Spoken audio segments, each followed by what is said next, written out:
Querido y amoroso Padre Celestial, Dios de amor, te damos las gracias por este nuevo novilunio. Te damos las gracias, Padre, por este momento de encuentro contigo, con tu Hijo, para recibir de ti el agua viva. Padre, gracias por el enorme sacrificio que hiciste en Cristo Jesús, para que hoy podamos gozar de estos momentos especiales de encuentro, para cada día más aprender de ti. Señor, gracias por estos tiempos. Te ruego, Padre, para que tú bendigas de forma poderosa al hermano Roberto que tiene la palabra, para que sean tus palabras. Digas a los que estamos aquí participando, que nos sujas con tu espíritu y prepare nuestros corazones para el mensaje de hoy. En el nombre de Jesús, amén, Señor. Amén. Y el título se llama Un hermano divino. Más o menos pueden intuir a quién hace referencia, ¿no? Jesús, que es el centro del Evangelio. Pero bueno, vamos a ver hoy un aspecto específico de Jesús, que es un tema para mí indispensable y quizás poco abordado, un poco olvidado, mal entendido algunas veces. Hay distintas posturas, distintas líneas, pero vamos a ver qué nos dice hoy la palabra de Dios en cuanto a la naturaleza humana de Cristo, ¿sí? A esa parte específica de la vida de Cristo, su naturaleza humana y cómo esto nos afecta a nosotros, ¿no? Sabemos que se discute a ver si, por ejemplo, Jesús fue como Adán, si Jesús fue como nosotros, si el ser como nosotros lo hace culpable de pecado. Bueno, en fin, toda esa discusión teológica, ¿cómo nos afecta a nosotros? ¿Por qué es importante? Y qué consecuencias tiene para nuestra vida espiritual y también para nuestra vida eterna, ¿no? Vamos a establecer primeramente un punto, ¿sí? Para poder empezar. Nosotros, para poder hablar de Cristo, tenemos que saber quién fue el que vino a esta tierra, ¿sí? Tenemos que tener perfectamente identificado quién vino a esta tierra como ser humano.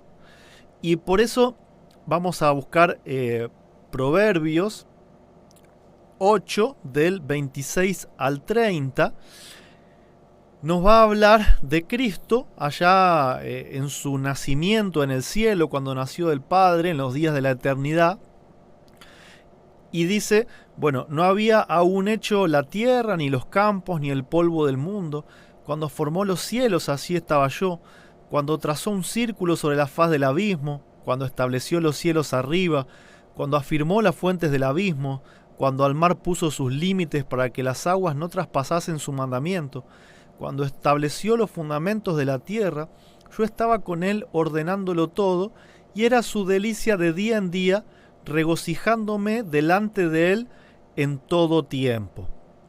Yo acabo de leer de la versión Reina Valera Gómez, y siempre va a ser de esa forma, salvo que lo aclare explícitamente, ¿no? Con las iniciales de la versión, como en este caso que voy a leer el mismo versículo 30, pero traducido de la versión King James en inglés, que me encanta a mí, que dice, y yo estaba junto con él como criado con él, y era su delicia de día en día, regocijándome en todo tiempo delante de él.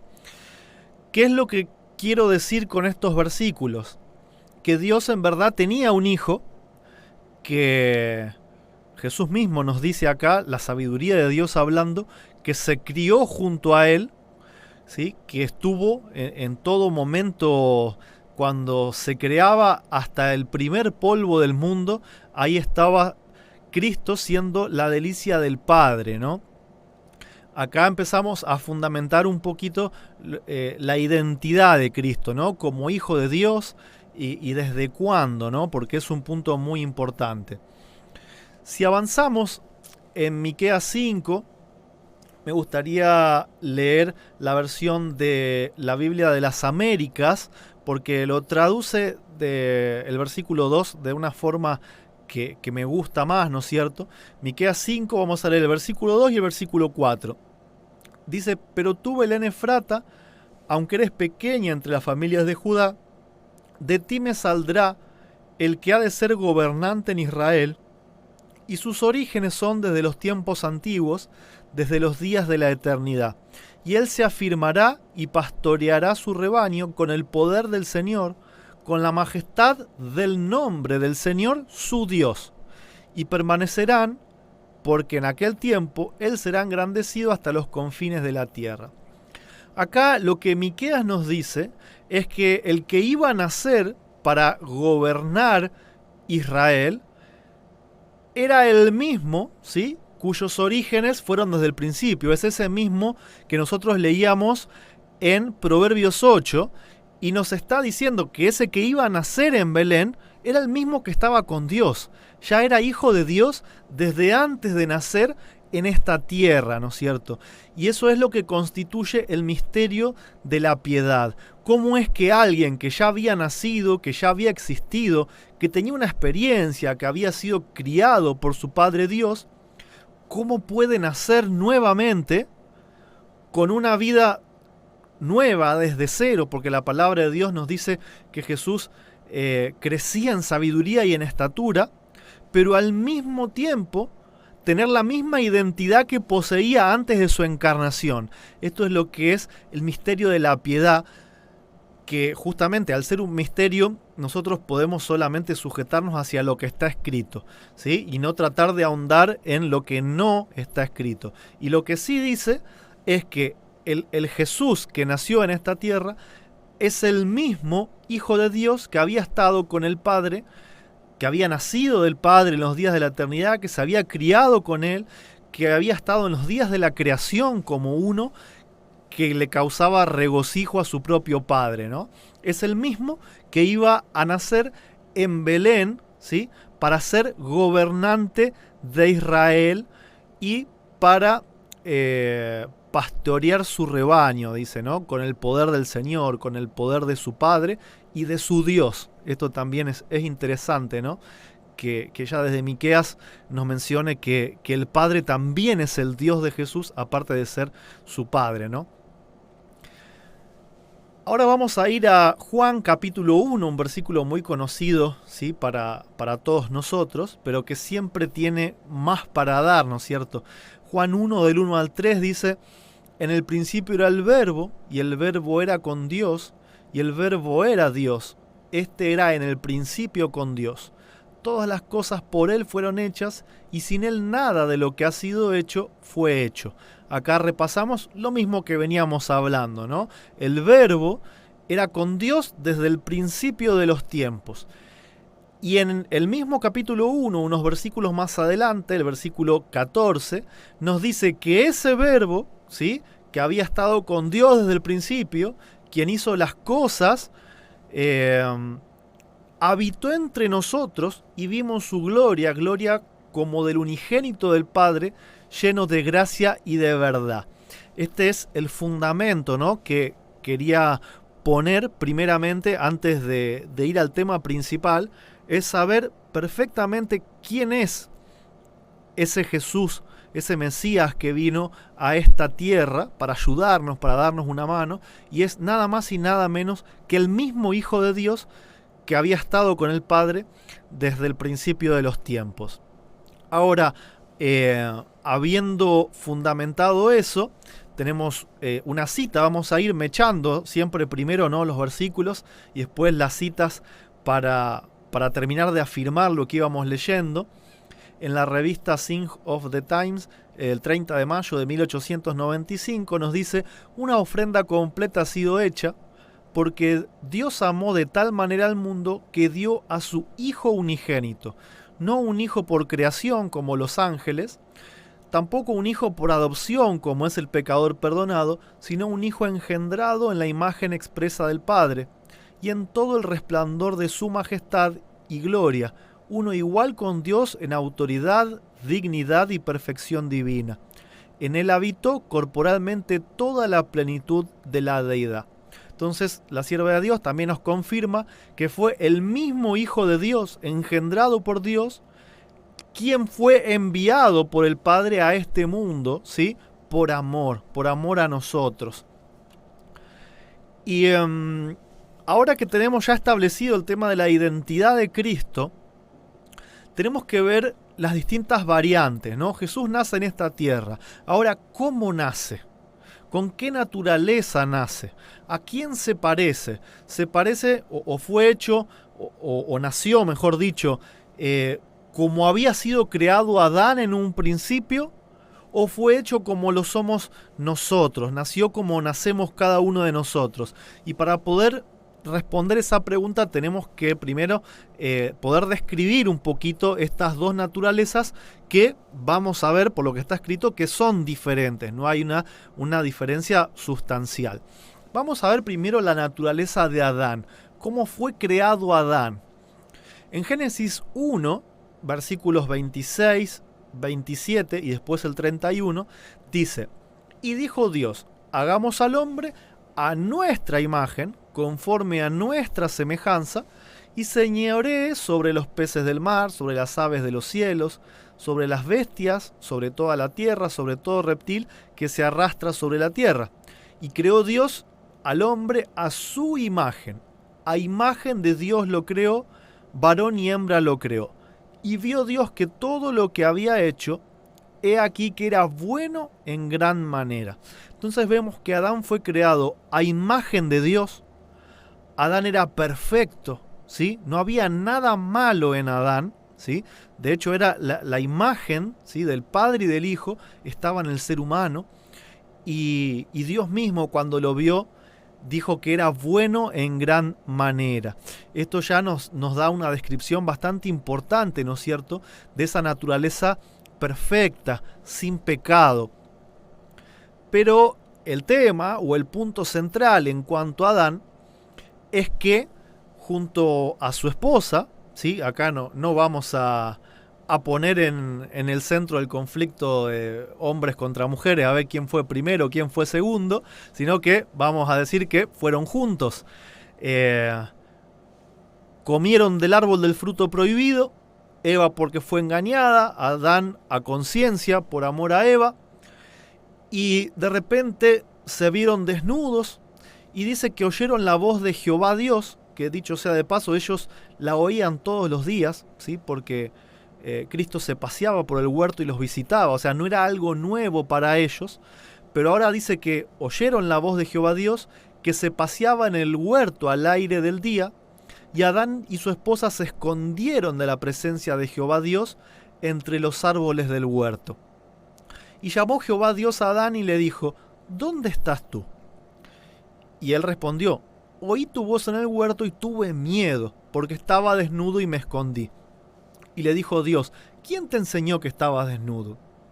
¿Has comido del árbol de que yo te mandé no comieses? Y dijo Jehová Dios, en el 22, ¿sí?, saltamos ahora, leímos del 8 al 10, saltamos al 22, y dice: dijo Jehová Dios, he aquí el hombre es como uno de nosotros. ¿En qué sentido? Sabiendo el bien y el mal. Ahora pues que no alargue su mano y tome también del árbol de la vida y coma para siempre. También podríamos leer las consecuencias, ¿no es cierto? No lo vamos a hacer, pero ustedes las conocen y lo pueden leer ahí en Génesis 2 y 3. Las consecuencias en cuanto a la maldición que acarrea sobre sí tanto Adán como Eva por haber pecado, ¿no es cierto?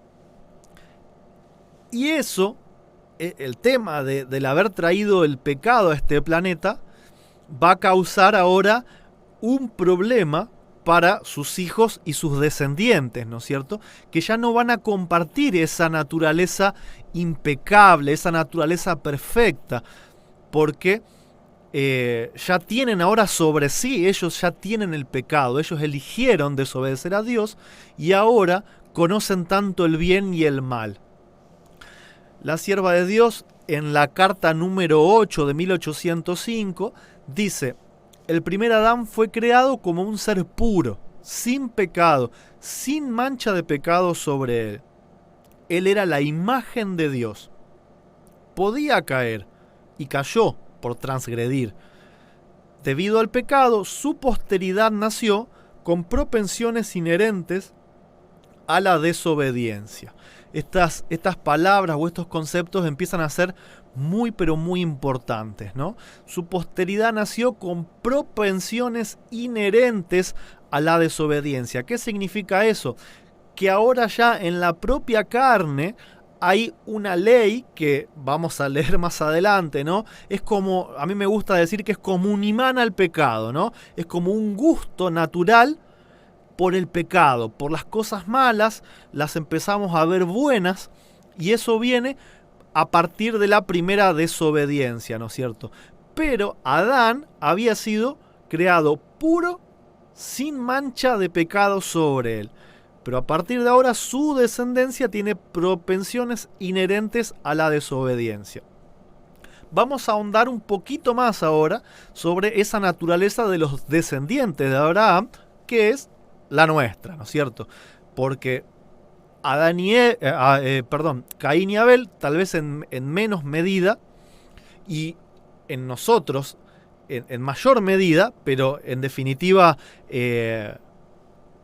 siendo totalmente igual, o sea, teniendo las propensiones a la desobediencia, en nosotros, porque hay casi 6.000 años de pecado que van agravando, ¿no es cierto?, esa herencia o esas propensiones, pero ya en Caín lo podemos ver teniendo esa sed de asesinato, ¿no es cierto?, con respecto a su propio hermano.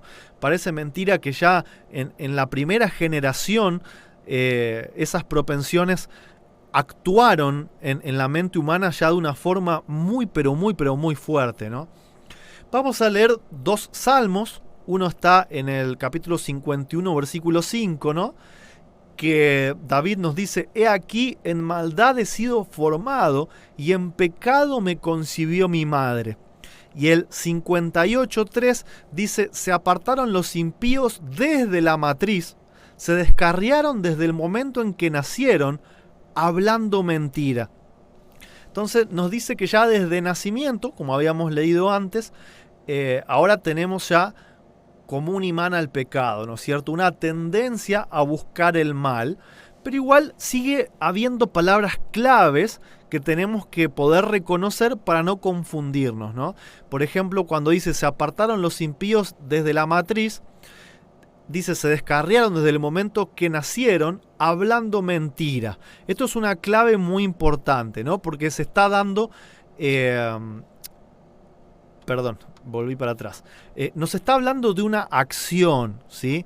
Porque acá viene o empieza a tejer el tema de la culpa, que es muy importante. Sabemos que hay en el mundo cristiano muchas personas que creen que el hombre es culpable por solo nacer. O sea, mis ojos se abrieron, vi la luz, soy culpable. Pero acá está hablando una metáfora, ¿no es cierto? Está diciendo que está bien, desde la matriz se descarriaron, pero hablando mentiras, porque hablaron mentiras. Sabemos que ahí veíamos a Ana Camila, la hija de Jonathan, hace unos minutos detrás de cámara. Sabemos que ella todavía no habla mentira, ¿no es cierto? Pero es un punto muy importante, ¿no? El tema de la acción, que vamos a ver ahora más adelante. Y Romanos 7 para mí es la definición por excelencia de propensión al pecado o de tendencia al mal. O sea, como lo explica Pablo, para mí es excelente, porque yo no podría explicarlo mejor, y a veces las palabras de Pablo son mis palabras, ¿no? Vamos a leerlo. Está en Romanos 7, versículos 14 al 24, ¿no? Dice: porque sabemos que la ley es espiritual, pero yo soy carnal, vendido bajo pecado. Pues lo que hago no lo entiendo, pues no hago lo que quiero, sino lo que aborrezco, eso hago. Y si lo que no quiero, eso hago, apruebo que la ley es buena.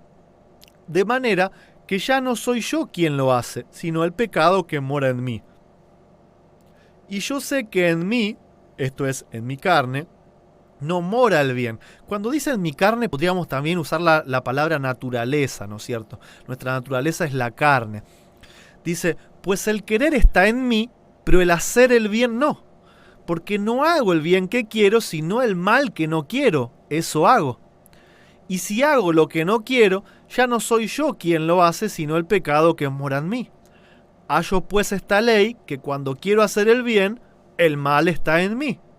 porque según el hombre interior me deleito en la ley de Dios, mas veo otra ley en mis miembros, que se rebela contra la ley de mi mente, y me lleva cautivo a la ley del pecado que está en mis miembros.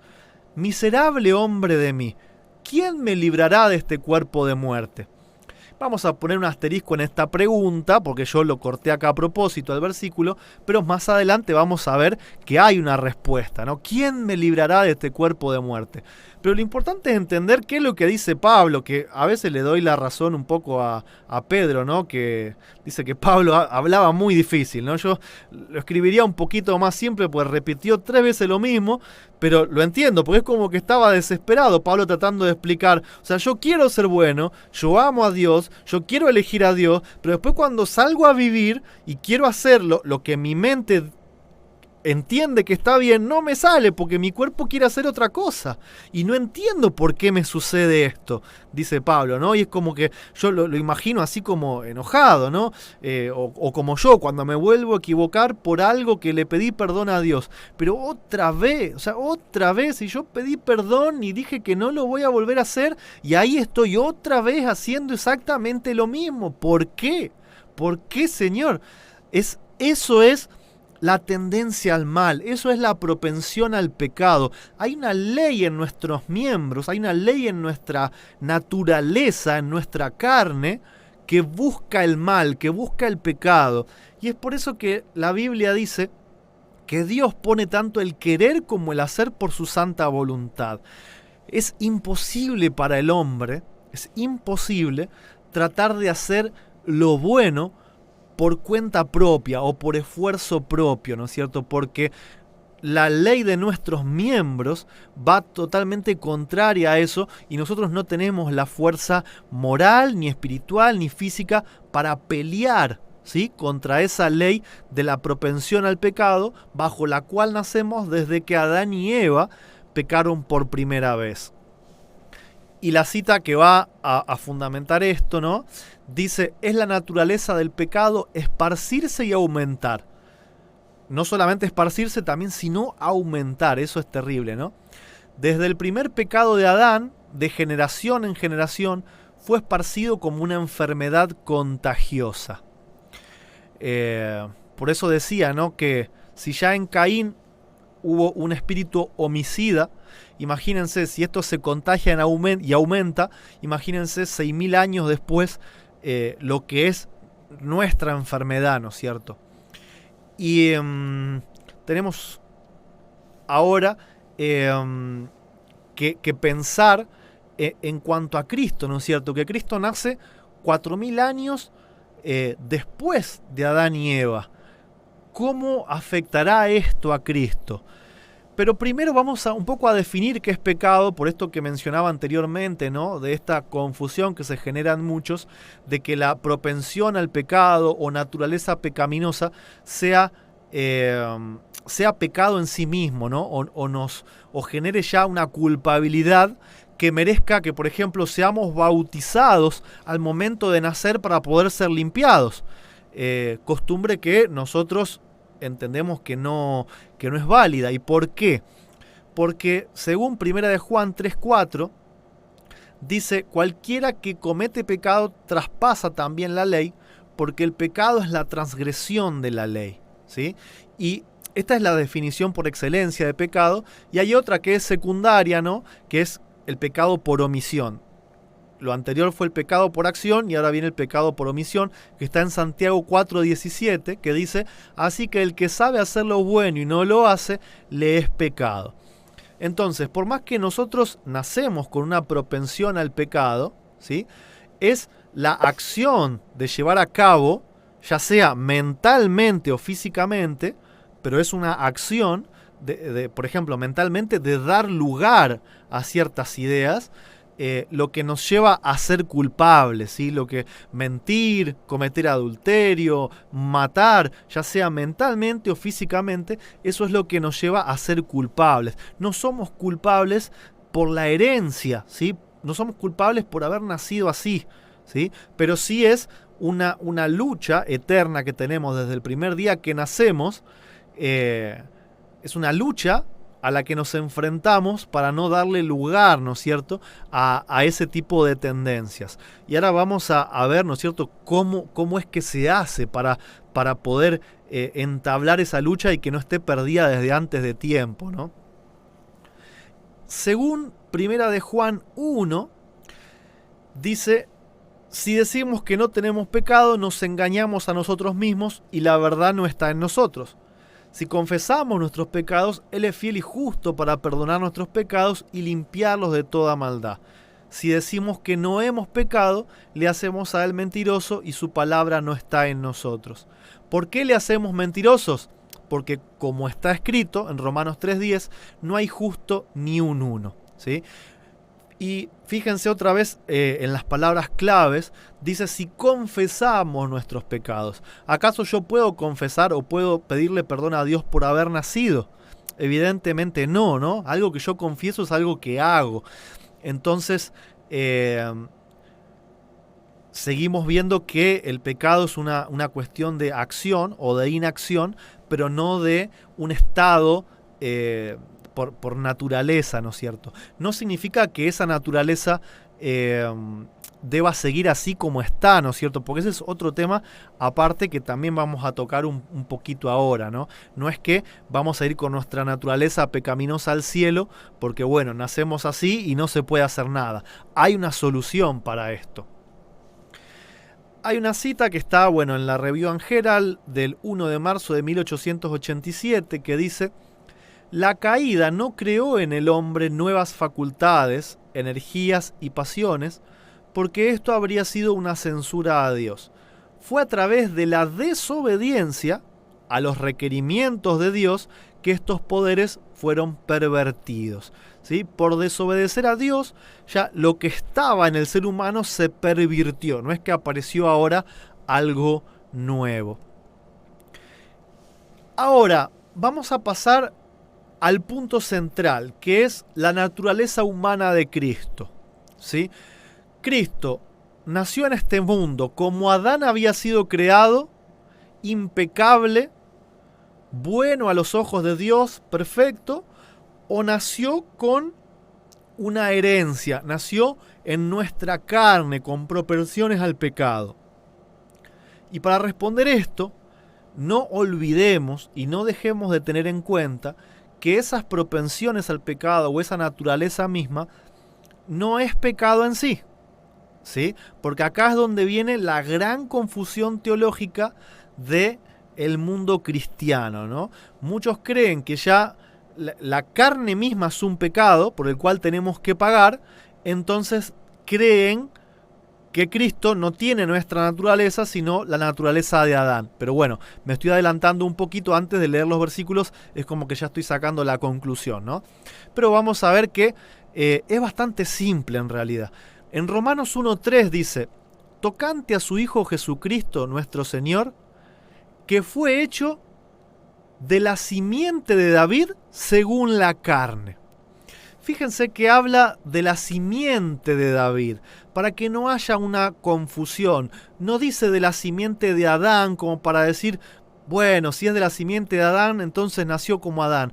Acá ya nos habla de David, una persona que vivió muchas generaciones después de Adán, una persona que, como vimos en Salmos, ya él mismo declaró que en pecado lo había concebido su madre. Y Cristo nació según la simiente de David, en la carne, en la misma carne que David.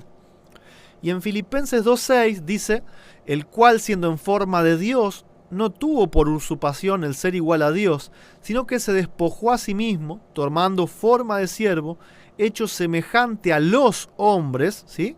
Y hallado en la condición de hombre, se humilló a sí mismo, haciéndose obediente hasta la muerte y muerte de cruz. Acá en Filipenses tenemos dos claves. La primera es que habla en plural, ¿no es cierto? Semejante a los hombres. No dice semejante al hombre, Adán, que fue uno solo el que fue creado de forma perfecta. Acá habla en plural, a los hombres. Y la segunda clave se encuentra en que se humilló, ¿sí? ¿Qué humillación hubiese sido nacer como Adán si Adán había sido creado perfecto y a imagen de Dios? No podemos decir que es una humillación, porque Cristo ya, al ser hijo de Dios, era la imagen de Dios, ¿sí? Ser perfecto, ser hijo de Dios no es humillación en ningún sentido. Acá la humillación entra en juego porque tiene que ver, ¿no es cierto?, con la carne nuestra, con esta carne depravada, con esta naturaleza pecaminosa. Es bueno prestar atención a esos detalles porque nos dicen muchísimo, ¿no es cierto?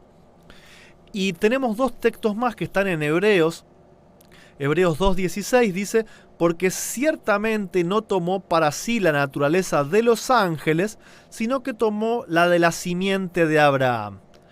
Y acá, sin que le preguntemos, nos hace una aclaración más, ¿sí? Si ya era suficiente entender que no era según la naturaleza de Adán, nos dice que tampoco según la naturaleza de los ángeles, sino de la simiente de Abraham.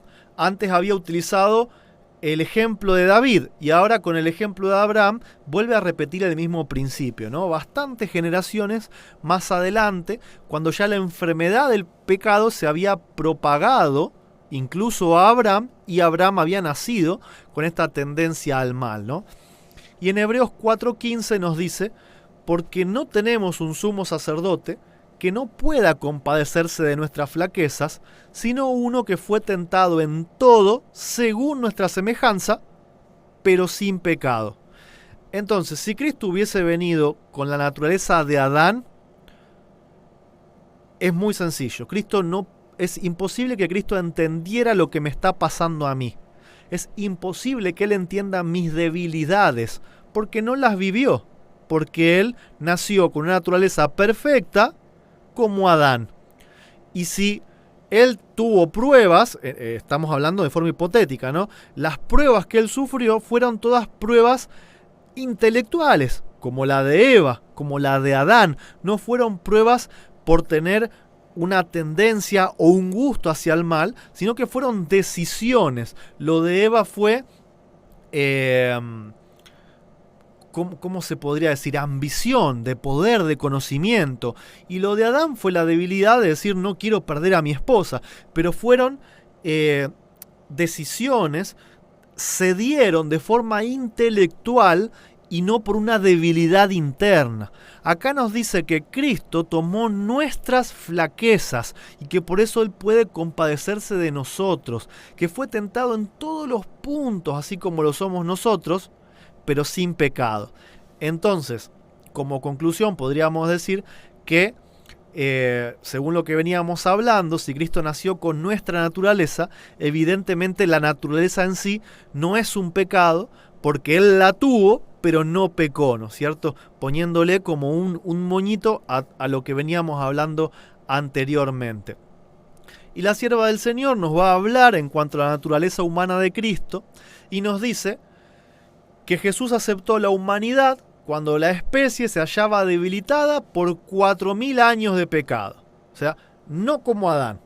Él nació en el punto exacto en el que la naturaleza humana estaba debilitada por 4000 años de pecado. Como cualquier hijo de Adán, aceptó los efectos de la gran ley de la herencia. ¿Qué herencia? La propensión al pecado, ¿sí? Y la historia de sus antepasados terrenales demuestra cuáles serán aquellos efectos. Mas Él vino con una herencia tal para compartir nuestras penas y tentaciones y darnos el ejemplo de una vida sin pecado. Entonces, ahora Cristo nos muestra que con esa naturaleza, con nuestra naturaleza, debilitada por 4000, por 6000, con todas las tentaciones de todos los gustos, sabores y colores por haber, se puede vivir sin pecado. Ahora que definimos cuál es la naturaleza humana de Cristo, la pregunta que deberíamos hacernos es: ¿cómo hizo? ¿Cómo hizo si tiene las mismas debilidades que yo, la misma herencia que yo, la misma tendencia al pecado? ¿Cómo hizo para no pecar? Y ahí es hacia dónde vamos, ¿no es cierto? Pero tengo algunas citas más antes, ¿no es cierto? En los lugares celestiales, página 157, dice: aun cuando Él tenía todo el poder de las pasiones de la humanidad, nunca se dio a hacer ningún acto que no fuese puro, elevado y ennoblecedor. Seguimos poniendo como fundamento que el pecado se trata de las acciones, ¿no es cierto?, de actos, ¿sí? Porque a pesar de que tenía las pasiones, nunca se dio a ningún acto. Y en la Review and Herald, febrero 10 de 1885, dice: fue hecho igual a sus hermanos con las mismas susceptibilidades mentales y físicas. O sea, para decirlo en otras palabras, Cristo se vio tentado por el dinero, por la comida, por las mujeres, se vio tentado en todo, pero nunca le dio lugar a una sola tentación. Pero lo quiero decir así crudo para ponernos en contexto, ¿no es cierto? Para poner en contexto qué es lo que de verdad vivió Cristo, y que vivió exactamente lo mismo que nosotros o peor.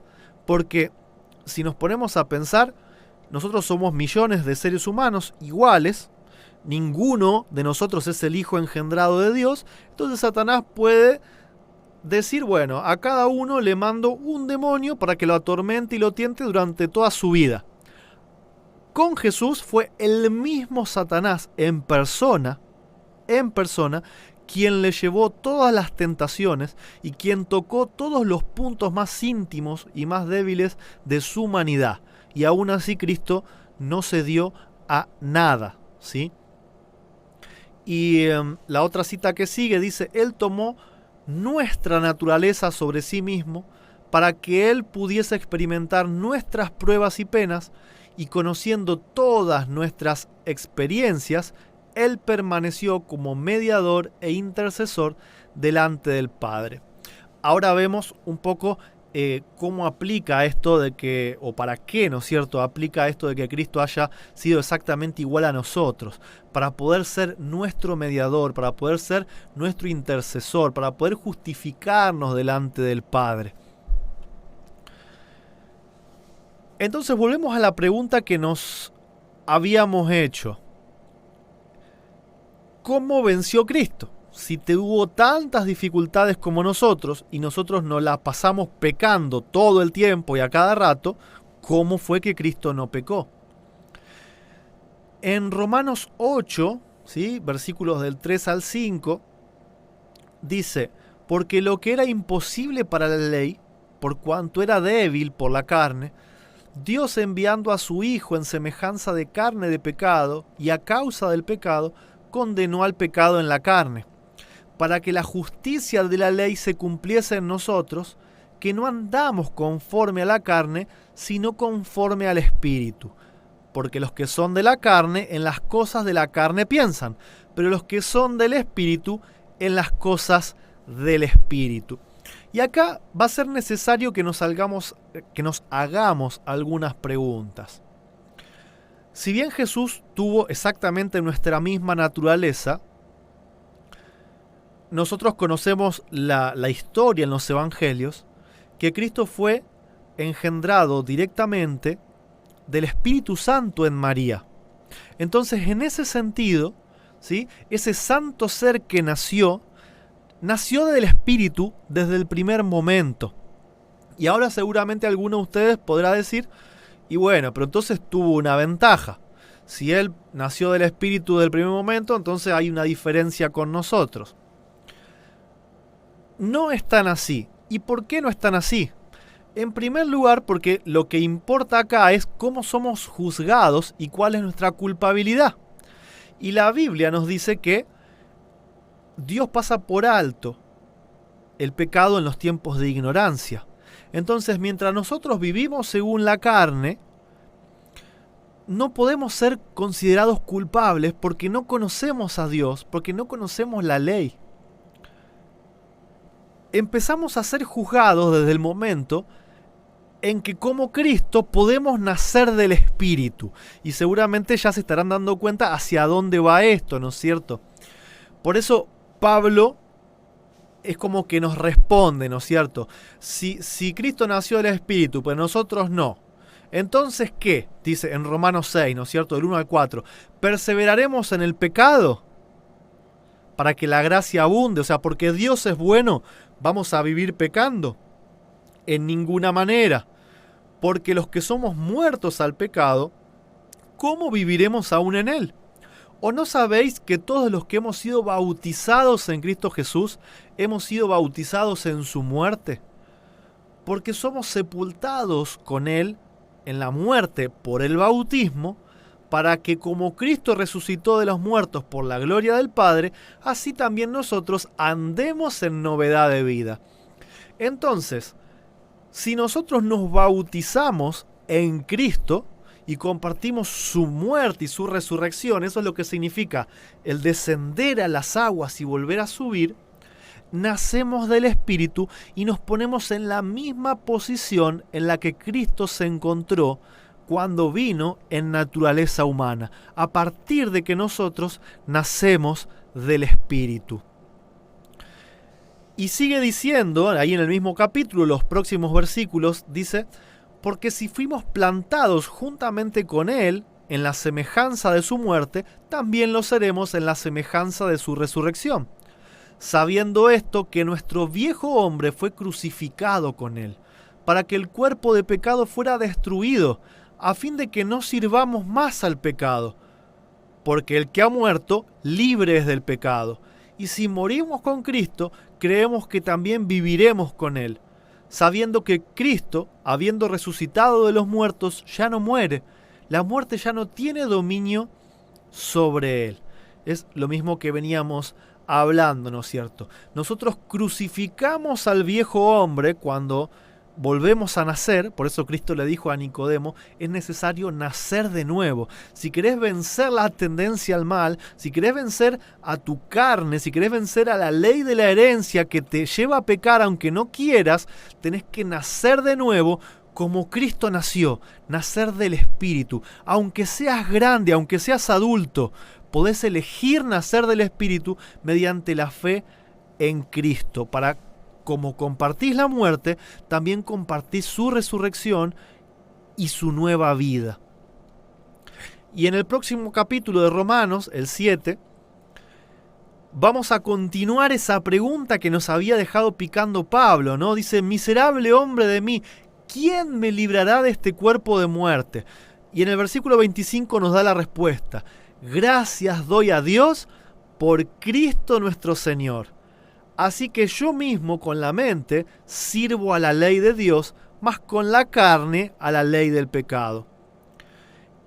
Y Gálatas 2:20, que es un versículo fundacional para nosotros, dice, con Cristo estoy juntamente crucificado, mas vivo, ya no yo, o sea, ya no vivo yo, sino que Cristo vive en mí. Y lo que ahora vivo en la carne, lo vivo en la fe del Hijo de Dios, el cual me amó y se entregó a sí mismo por mí. ¿Qué significa nacer de nuevo a través del bautismo por la fe en Cristo? Significa que nosotros dejamos de vivir por nuestra propia cuenta, cediendo constantemente a esa ley de la herencia, y ahora es Cristo quien vive en nosotros. Es Cristo quien... o es Dios a través de Cristo quien pone en nosotros los buenos sentimientos de querer obrar bien. Es quien pone en nosotros el amor. Cuando el Espíritu de Cristo, cuando Cristo vive en nosotros, tenemos los frutos del Espíritu: amor, gozo, paz, paciencia, benignidad, bondad, fe, mansedumbre, templanza. ¿Sí? Contra todas esas cosas no hay ley que valga, no importa la naturaleza, los 6.000 años de pecado, la ley de la herencia, la propensión. Cuando Cristo vive en mí, no hay ley que valga contra todo eso. Y en cuanto a esto, la sierva de Dios, en el devocional Dios nos cuida, en la página 81, dice, el cambio de corazón representado por el nuevo nacimiento puede realizarse únicamente por la obra efectiva del Espíritu Santo. El orgullo y el amor propio resisten al Espíritu de Dios.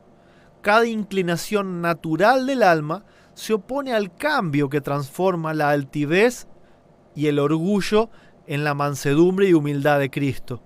Pero si hemos de caminar en la senda de la vida eterna, no debemos prestar oído al susurro del yo. Al recibir la luz divina y cooperar con las inteligencias celestiales, nacemos de nuevo. liberados de la corrupción del pecado por el poder de Cristo. Hermosa promesa que puede ser efectiva si nosotros lo pedimos. Y en la revista Sign of the Times de julio 29 de 1889 dice: Cristo era la escalera que vio Jacob. ¿Y por qué ustedes dicen ahora qué tiene que ver Jacob con todo esto? La escalera que vio Jacob es una referencia directa a Cristo que tiene una connotación impresionante. Dice: Cristo es el eslabón que une la tierra con el cielo y une al hombre finito con el Dios infinito. Esta escalera alcanza desde la más baja degradación en la tierra y en la humanidad hasta la más alta en el cielo. Cristo vino al mundo para que Él pudiese entender todas las necesidades de la humanidad caída. Podemos decir que esta escalera que vio Jacob es la naturaleza humana de Cristo. Es Cristo mismo viniendo a este mundo a vivir como nosotros vivimos, pero sin pecar. Y entonces de esa manera, Él mediante su humanidad, sin pecar, ahora nos une con el cielo, nos hace participantes de la naturaleza divina, porque ahora, hoy y por siempre, va a haber alguien con un cuerpo humano al lado de Dios Padre. Cristo nunca más va a recuperar la forma que antes tenía. Él, por la eternidad, va a ser igual a ustedes y a mí. Va a tener un cuerpo humano. Y eso lo que nos hace es alzarnos a un nivel del cual no goza ningún otro ser creado en el universo. ¿Sí? El ser humano redimido, salvo, va a ser parte de la familia divina, ¿no? Va a ser participante de la naturaleza divina. Y en Biblia Hecho, en junio 17 de 1901, dice, hablando con respecto, ¿no es cierto?, al Espíritu Santo que obra en nosotros, a ese Espíritu de Cristo o a Cristo mismo viviendo en nosotros, dice: Cristo deseaba que sus discípulos entendieran que no los iba a dejar huérfanos. No los dejaré huérfanos, declaró. Vendré a vosotros.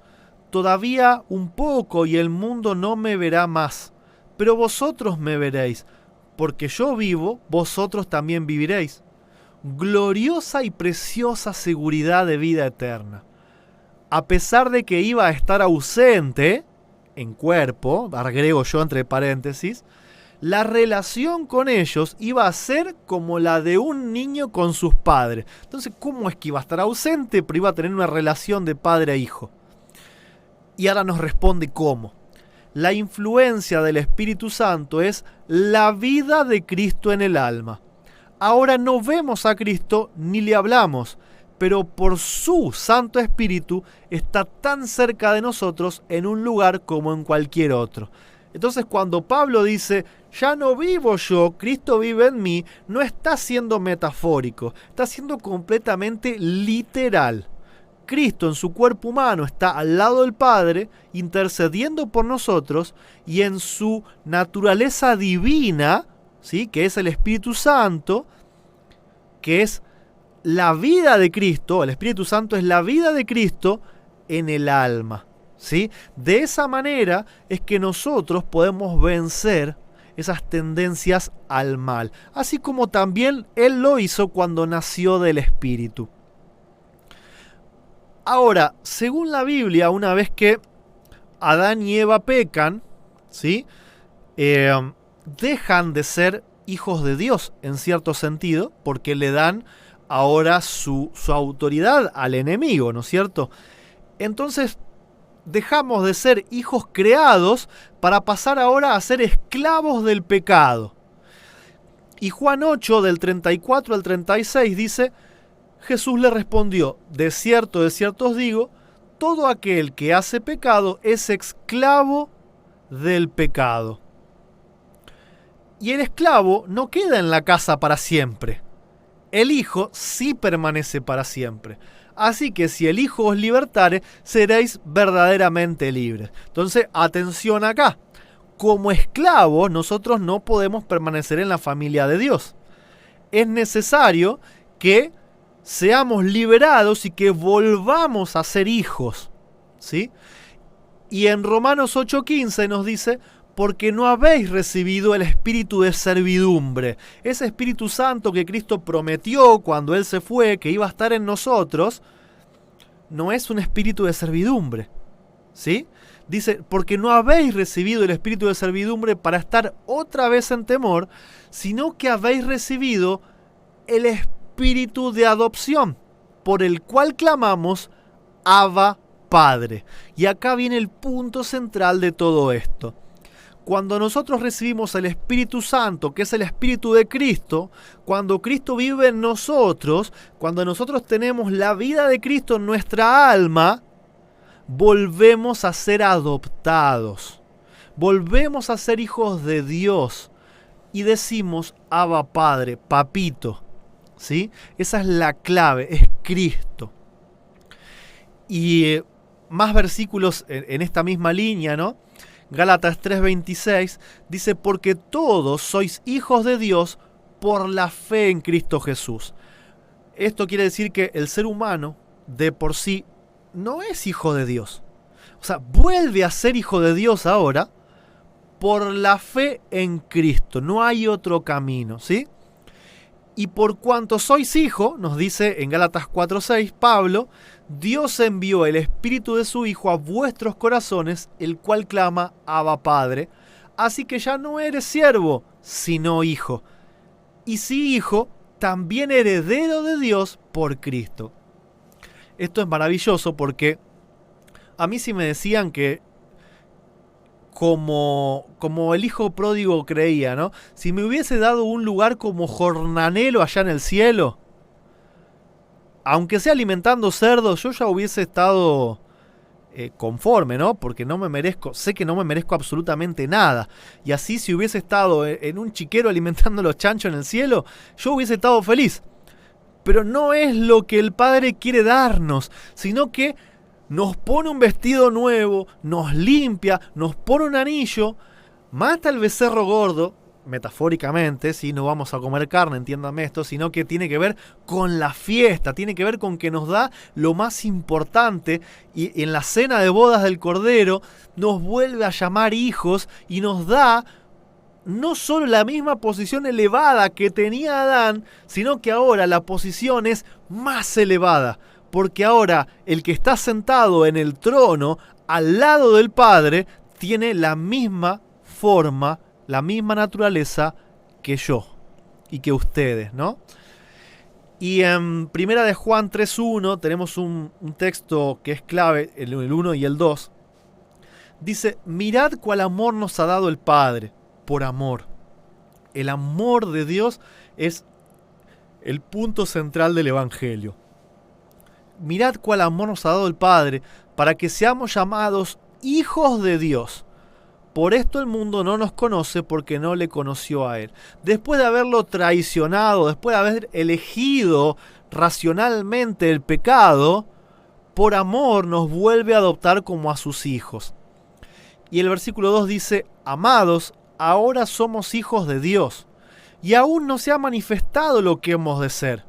Pero sabemos que cuando Él apareciere seremos semejantes a Él porque le veremos como Él es. Vamos a conocer al Padre y al Hijo en toda la magnitud de su carácter de amor, ¿sí? Ya los estamos conociendo ahora y estamos siendo transformados de gloria en gloria por contemplación, pero eso va a llegar a un momento cúlmine cuando lo podamos ver cara a cara, ¿no es cierto? Y cuando empecemos a vivir con Él y podamos decir, como decía Proverbios 30, que vamos a ser como nuevamente como unos criados con Él, ¿no es cierto? Eso sí que va a ser hermoso. Y el ser hijo de Dios, por decantación, nos lleva a sacar la conclusión de lo que es el título de este tema, ¿no es cierto? Un hermano divino.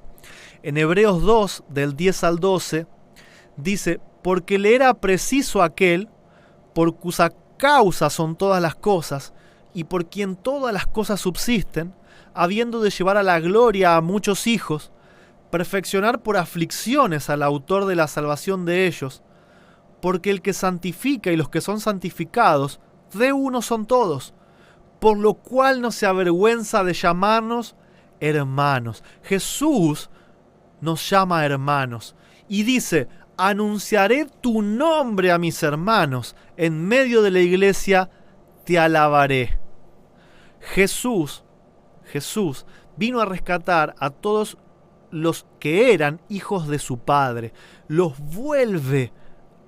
vuelve a dar la condición de hijo, los libera de la condición de esclavos y los llama hermanos, y viene y les anuncia el nombre del Padre, el carácter del Padre. Les dice: no fue el Padre quien les echó la maldición, es el pecado. Es el pecado, es la ley de la herencia quien actúa en ustedes. El Padre, por amor, está esperándolos a que ustedes decidan, por fe en Cristo, volver a obtener la condición de hijos, para que Jesús nos pueda decir hermano. Nosotros tenemos un hermano divino y lo vamos a tener por siempre. Nuestro hermano divino es Jesús, y nuestro Padre divino es el mismo Padre que ahora compartimos con Cristo. Y tenemos algunas citas para terminar, ¿no es cierto? Creo que son dos, pero hay una que tiene varias partes, ¿no? Esta está en A fin de conocerle, página 62. Dice: por la perfección del sacrificio hecho por la raza culpable, los que creen en Cristo pueden ser salvados de la ruina eterna. Cristo era uno con el Padre. Sin embargo, cuando el pecado entró en nuestro mundo por la transgresión de Adán, estuvo dispuesto a descender de la excelsitud de aquel que era igual a Dios, que moraba en luz inaccesible para la humanidad, tan llena de gloria que ningún hombre podía contemplar su rostro y vivir, y se sometió a los insultos, vilipendios, sufrimientos, dolores y muerte, a fin de responder a las demandas de la inmutable ley de Dios y establecer un camino de escape para el transgresor por medio de su muerte y de su justicia. Esta fue la obra que su Padre le dio que hiciera. Y los que aceptan a Cristo, reposando plenamente sobre sus méritos, se convierten en los hijos e hijas adoptivos de Dios. Son herederos de Dios y coherederos con Cristo. En Hebreos 1 se nos dice que Dios lo hace heredero absolutamente de todo a Cristo, ¿sí? Y esto significa que nosotros, como hermanos, somos coherederos de absolutamente todo. Me podrán decir materialista, pero es lo que está escrito. No solamente hay una recompensa espiritual, sino también material para aquellos que entiendan que no pueden hacer nada por sí mismos y que lo único que podemos hacer es aceptar los méritos de Cristo, aceptar la vida de Cristo, dejar que Cristo viva en nosotros para que el Padre, cuando vea a este infeliz pecador, no esté viendo a Roberto, sino que esté viendo a Cristo mismo viviendo a través de Roberto. Y esta es la última cita, que tiene varias pantallas, creo que son 3, y termina como tiene que terminar, ¿no es cierto? Hablando de nuestro hermano mayor.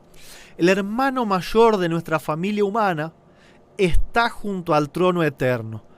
Mira a toda alma que vuelve su rostro hacia Él como Salvador. Sabe por experiencia lo que es la flaqueza humana, lo que son nuestras necesidades y en qué consiste la fuerza de nuestras tentaciones, porque fue tentado en todo según nuestra semejanza, pero sin pecado. Ese mismo Cristo, ¿sí?, del que estamos hablando, está velando sobre ti, tembloroso Hijo de Dios. Estás tentado, te librará. Eres débil, te fortalecerá.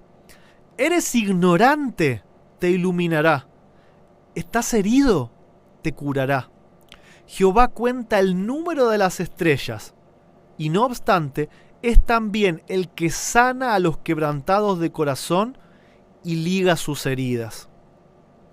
Cualquiera que sean tus angustias y pruebas en este momento, ponlas al Señor. Tu espíritu encontrará sostén para sufrirlo todo. Se te despejará el camino para que puedas librarte de todo enredo y aprieto. Cuanto más débil y desamparado te sientas, más fuerte serás con su ayuda. Cuanto más pesadas sean tus cargas, más dulce y benéfico será tu descanso al echarlas sobre aquel que se ofrece llevarlas por ti. Nuestro hermano mayor se ofrece a llevar nuestros problemas y nuestras tristezas. Y termina diciendo esta cita que se encuentra en Exaltada Jesús, página 91, leímos los párrafos del 6 al 8, dice: las circunstancias pueden separar a los amigos. Las aguas intranquilas del dilatado mar pueden agitarse entre nosotros y ellos, pero ninguna circunstancia ni distancia alguna puede separarnos del Salvador. Agrego yo, de nuestro hermano mayor. Doquiera estemos, Él está siempre a nuestra diestra para sostenernos y alentarnos. Más grande que el amor de una madre por su hijo es el amor de Cristo por sus rescatados. Es nuestro privilegio descansar en su amor y decir: en Él confiaré, pues dio su vida por mí. Si estamos pasando por momentos de dificultad, si hay pecados que agobian nuestra vida y a veces hasta nos da vergüenza arrodillarnos a orar porque pedimos perdón y después lo volvemos a hacer y parece que no nos da la cara para decir: yo no soy digno ni de hablar con Dios. Déjame decirte que eso es lo que Satanás quiere, porque no es lo que Dios está pensando. Tampoco esto es un vía libre, no es un boleto para pecar deliberadamente y jugar con el perdón de Dios. Pero cuando la naturaleza humana, cuando nuestra carne, cuando la ley de la herencia, cuando la propensión al pecado nos lleva a hacer eso que no queremos hacer, que sabemos que está mal, siempre entendamos y aceptamos que es Cristo mismo, nuestro hermano mayor, el Hijo de Dios, el que está a nuestro lado para socorrernos, porque soportó absolutamente todo lo mismo que nosotros. No hay nada que estés pasando hoy que Cristo no pueda comprender y que Cristo no pueda entender y que Cristo no pueda perdonar.